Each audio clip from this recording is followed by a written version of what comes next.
Good morning, students. In our last class, we have discussed the strain and the types of strain, right? There are three types of strain that we have discussed. Also, we have discussed the formula for the strain as well as the dimensional formula. Now, we are going to start our next topic, that is the stress. So, I have told you that in this chapter, basically, we are going to discuss about the two terms only, the strain and the stress. Strain का मतलब होता है it is the ratio of change in dimension to the original dimension of an object is called as the strain. Now basically we are going to discuss that what do we mean by the stress. Stress का मतलब क्या होता है, what will be the formula for the stress, all these things we are going to discuss here, right? So basically सबसे पहले समझते हैं कि stress का मतलब होता क्या है. So you know that जब भी हम किसी बॉडी पे एक फोर्स अप्लाई करते हैं with an intention to change the shape of the body, right. मैंने एक बॉडी पर फोर्स अप्लाई किया ताकि उस बॉडी का जो शेप है वो चेंज हो जाए, और इस तरीके के फोर्स को बोला जाता है डीफॉर्मिंग फोर्स, राइट. सो जब हमने एक बॉडी पर डीफॉर्मिंग फोर्स अप्लाई किया तो वो जो बॉडी है इनर्शिया के कारण वो अपने शेप को चेंज होने से रोकेगी और वो अपने ओरिजिनल शेप को रीगेन करने की कोशिश करेगी due to the elastic property of that body, right. जब एक बॉडी पर हम डिफॉर्मिंग फोर्स अप्लाई करते हैं और वो अपने ओरिजिनल शेप को रीगेन करने की कोशिश करती है, तब उसमें उस डिफॉर्मिंग फोर्स के कारण एक अपोजिट फोर्स डेवलप हो जाता है. By Newton's third law we know that every action has equal and opposite reaction.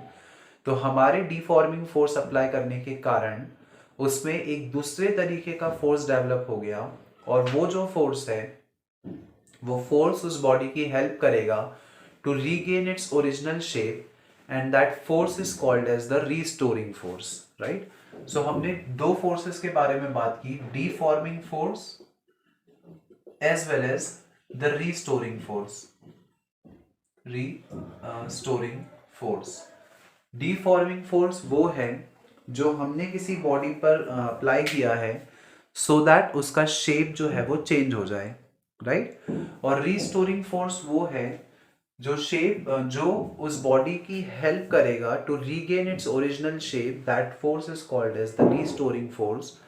तो स्ट्रेस का मतलब क्या होता है अब यहाँ से समझते हैं. जब हम किसी बॉडी पर फोर्स अप्लाई करेंगे और उस बॉडी में डीफॉर्मिंग फोर्स के कारण अगर रीस्टोरिंग फोर्स डेवलप हो जाता है into the particular cross sectional area of the body, then the ratio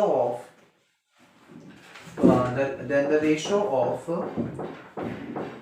force applied or the restoring force developed to the cross sectional area of the body is called as the stress, right. जितना restoring force develop हुआ है एक cross sectional area of the body में, उस ratio को हम बोलेंगे stress. अगर हम इसको फॉर्मूले के थ्रू रिप्रेजेंट करना चाहें so we can say that stress is equals to restoring force upon में unit cross sectional area. Unit नहीं लगाते हैं, यूनिट का मतलब 1 हो जाएगा. सो it will be cross sectional area, right. तो एक रिस्टोरिंग फोर्स अपॉन में क्रॉस सेक्शनल एरिया का जो फॉर्मूला हो जाएगा, का जो रेशो हो जाएगा, that will be equal to the stress that is being applied on the body, right. अगर मैं इसके डायमेंशनल फॉर्मूला की बात करूं, so restoring force is a kind of force only, and we know that force का dimensional formula होता है ml t inverse square, right. m1 l1 t inverse square, that is mass into acceleration. और cross sectional area का formula होता है l square. यहां से हमारे पास इसका क्रॉस सेक्शनल एरिया आ जाएगा, that will B m1 l minus 1 t minus 2. This is the cross sectional area of stress. अगर मैं इसके डायमेंशनल फॉर्मूला की बात करूं तो स्ट्रेस का जो डायमेंशनल फॉर्मूला हो जाएगा that will B ml-1 inverse square. अगर हम इसकी एसआई यूनिट की बात करें तो इसकी एसआई यूनिट हो जाएंगी, फोर्स की एसआई यूनिट होती है न्यूटन, एरिया की एसआई यूनिट होती है मीटर स्क्वायर, तो स्ट्रेस की एसआई यूनिट हमारे पास आ जाएगी newton per metre square, right. So this is basically what we call the stress is. Now जैसे हमने स्ट्रेन के 3 टाइप्स पढ़े थे, वैसे ही स्ट्रेस के भी 3 टाइप्स होते हैं। What are the 3 types of stress, that thing we are going to discuss here. वहां पे भी हमने लॉन्जिट्यूडनल स्ट्रेन पढ़ा था, यहाँ पे हमको पढ़ना है लॉन्जिट्यूडनल स्ट्रेस। तो फर्स्ट टाइप का जो स्ट्रेस हो गया वो हमारे पास आ गया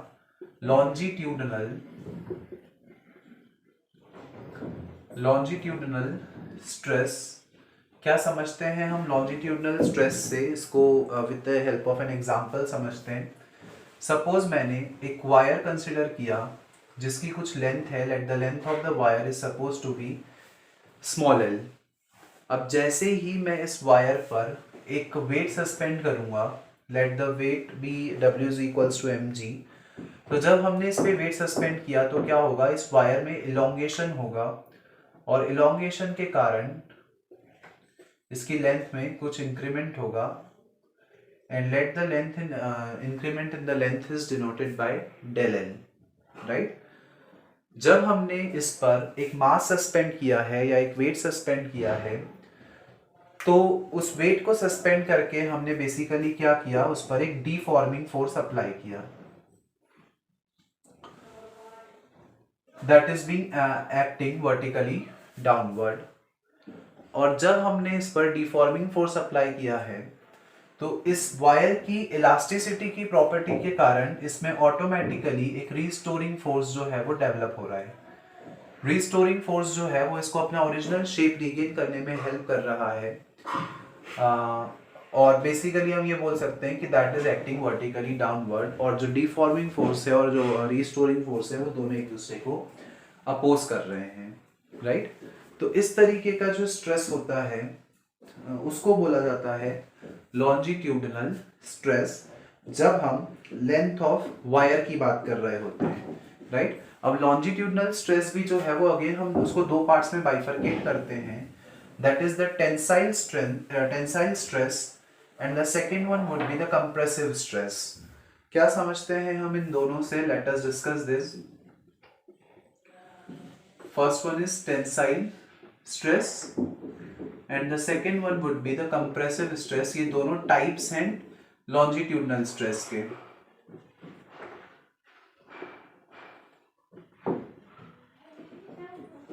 Let us see here कि टेंसाइल स्ट्रेस और कंप्रेसिव स्ट्रेस क्या होता है। सो टेंसाइल स्ट्रेस का सिंपली सा मतलब होता है जब लेंथ ऑफ वायर में इंक्रीमेंट हो रहा हो, राइट। जब लेंथ ऑफ वायर इंक्रीज हो रही हो, मतलब कि ये जो फोर्स है, हम इस वायर को स्ट्रेच करने की कोशिश कर रहे हैं, उस समय जो फोर्स लग रहा है या उस समय जो स्ट्रेस वर्क कर रहा है उसको हम बोलेंगे टेंसाइल स्ट्रेस। और कंप्रेशन का मतलब होता है कम होना।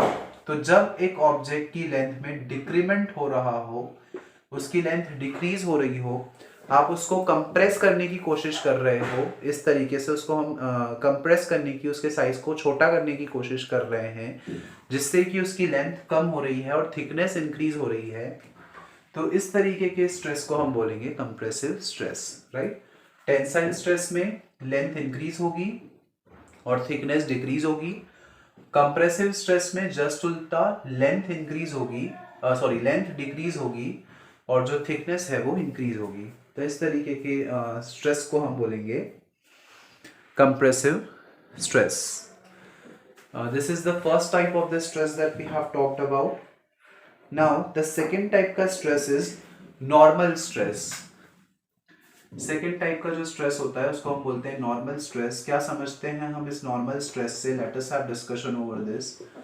सो नॉर्मल शब्द का मतलब होता है, जहां भी हम नॉर्मल शब्द की बात करते हैं, नॉर्मल का मतलब होता है परपेंडिकुलर।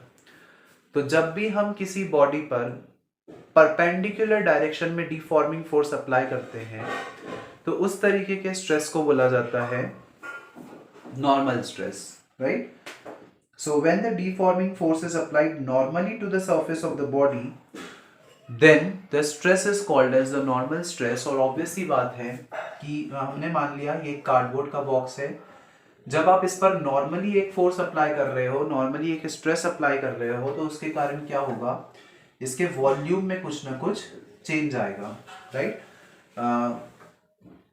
ये जो कार्डबोर्ड का बॉक्स है वो छोटा हो जाएगा, उसके वॉल्यूम में डेफिनेटली कुछ ना कुछ चेंज आएगा. तो नॉर्मल स्ट्रेस इस तरीके का स्ट्रेस होता है जिसमें हम परपेंडिकुलर डायरेक्शन में जो डीफॉर्मिंग फोर्स है उसको अप्लाई करते हैं, राइट? तो this is the second type of the stress. The third and the last type of stress is the shearing stress. जैसे हमने shearing स्ट्रेन पढ़ा, वैसे ही shearing स्ट्रेस भी होता है. सो बेसिकली क्या होता है shearing स्ट्रेस का मतलब वो समझते हैं. When the deforming force is applied tangentially to the surface of the body and change is produced in its shape, then the stress is called as the tangential stress, right? जब हमने कोई body मान ली, let us consider any body, अगर मैं उस body पर उस body के टेंजेंट पर कोई फोर्स अप्लाई कर रहा हूँ जिसके कारण उस बॉडी के शेप में कोई ना कोई चेंज हो रहा है, तो उस स्ट्रेस को मैं बोलूँगा shearing stress, right? So when the force is being applied on the tangent of any body so that its shape get deformed, then this kind of force is said to be then this kind of stress is said to be the shearing stress, right? इस तरीके के stress को हम बोलेंगे shearing stress. So these are the three kind of stresses that we have talked about. So students, we have learned three types of strains as well as three type of stress. Now let us solve some numericals that are based on strain and stress. So एक simple सा question is being given to us here. हमने मान लिया that when a mass of 3 kg is suspended on a wire, its length increases by 1%. जो given है वो लिख लेते हैं. एक मास है 3 kg का, जब मैंने उसको एक वायर पे सस्पेंड किया तो उसके कारण जो लेंथ है वो 1% से इंक्रीज हो रही है, राइट? 1% से इंक्रीज होने का मतलब होता है, परसेंट का मतलब होता है हम 100 पे एक परसेंटेज को कैलकुलेट करते हैं, राइट? तो जब भी हमको इस तरीके का परसेंट में क्वेश्चन आएगा तो हम उसको 100 मानकर अज्यूम करेंगे. तो हमने मान लिया कि उसकी ओरिजिनल लेंथ थी 100, जो ओरिजिनल लेंथ थी वो 100 थी, और उसमें जो चेंज हुआ वो 1% का, मतलब 100 पे 1 का चेंज हुआ है. अगर 2% होता तो 100 पे 2 का चेंज, 3% होता तो 100 पर 3 का चेंज. तो जब भी परसेंटेज वाले क्वेश्चन आएंगे तो हम उसको 100 अज्यूम करके करेंगे. तो 1% का चेंज होना मतलब क्या कि हर 100 मीटर पर 1 मीटर का चेंज होना, राइट? तो हमारे पास L की वैल्यू आ गई 100, डेल L की वैल्यू आ गई 1. हमको निकालना है लॉन्जिट्यूडनल स्ट्रेन. लॉन्जिट्यूडनल स्ट्रेन का हमारे पास फॉर्मूला होता है longitudinal strain is equals to the change in length upon में the original length, right? यही फॉर्मूला होता है हमारे पास चेंज इन लॉन्जिट्यूडनल स्ट्रेन का, that is the change in length upon में द ओरिजिनल लेंथ. अगर मैं चेंज इन लेंथ की बात करूं तो लेंथ में कितना चेंज हो रहा है 1. कितने पर? हर 100 मीटर पर. तो हर 100 मीटर पर 1 मीटर का change, that's why I have written 1/100, और you will get the answer would be 0.01, and since it is a dimensionless quantity so it will not have any unit. So this would be the answer. यहाँ पे जो मास दिया हुआ था that was just to confuse you. यहाँ पे हमको ऐसा यूनिट से कोई मतलब नहीं है क्योंकि परसेंटेज में दी हुई है वैल्यू. जब परसेंटेज में दी हुई है तो हम सिंपली उसको 100 मान के अज्यूम करेंगे और उसको फर्दर सॉल्व करेंगे. So in this way students, you can simply find out the stress that when the question is being given to in the form of percentage. Now let us solve one more numerical. Now one more numerical is being given to us here. That numerical also we are going to discuss. The diameter of two steel wires of the same length are 0.1 mm and 0.2 mm. दो wires हैं जिनकी length same है but उन दोनों का diameter जो है वो अलग अलग है. Diameter is equals to twice of radius, so we can write it as 2r1 is equals to, since it is twice of radius, that's why I have to write 2r1 is equals to 0.1 mm. Since it is given to you in millimeter, millimeter is not the SI unit, you have to convert it into the SI unit, that is meter. Millimetre को metre में convert करने के लिए हमने 10 to the power -3 से multiply कर दिया, right. जब ये 2 नीचे गया, सो वी विल गेट, यहाँ से डेसिमल हटेगा, वी विल गेट 0 हियर, और you will gate 0.05. 0.05 into 10 to the power -3 meter. This is the radius of the first wire that you have got, that is 0.05 meter. 0.05 into 10 to the power -3 meter. Also अगर मैं second वाले की radius की बात करूं तो 2r2 हो जाएगा हमारे पास, that is 0.5 into 10 to the power -3. इस 2 को अगर हम नीचे भेज दें तो ये हो जाएगा 0.025 into 10 to the power -3 metre, right. So you have got 0.25 into 10 to the power -3 meter. This is the radius of the second wire that we are talking about, right? अगर मैं फर्स्ट वाले पे स्ट्रेस कैलकुलेट करूं, दोनों cases में जो force apply हो रहा है वो सेम हो रहा है, दैट इज दोनों में 5 kg वेट हमने सस्पेंड किया है, राइट. तो फर्स्ट वाले पे जो स्ट्रेस होगा that will be force upon में area of first plate. Second वाले में S2 is equals to force upon में area of second plate. Since हमको इन दोनों को कंपेयर ही करना है, तो जब कंपेयर करना है तो हम इन दोनों को आपस में डिवाइड कर देते हैं, so that we will get S1 upon में S2 is equals to F upon में A1, F अपॉन में A2. F से F cancel, you will get A2 upon में A1 हियर, राइट.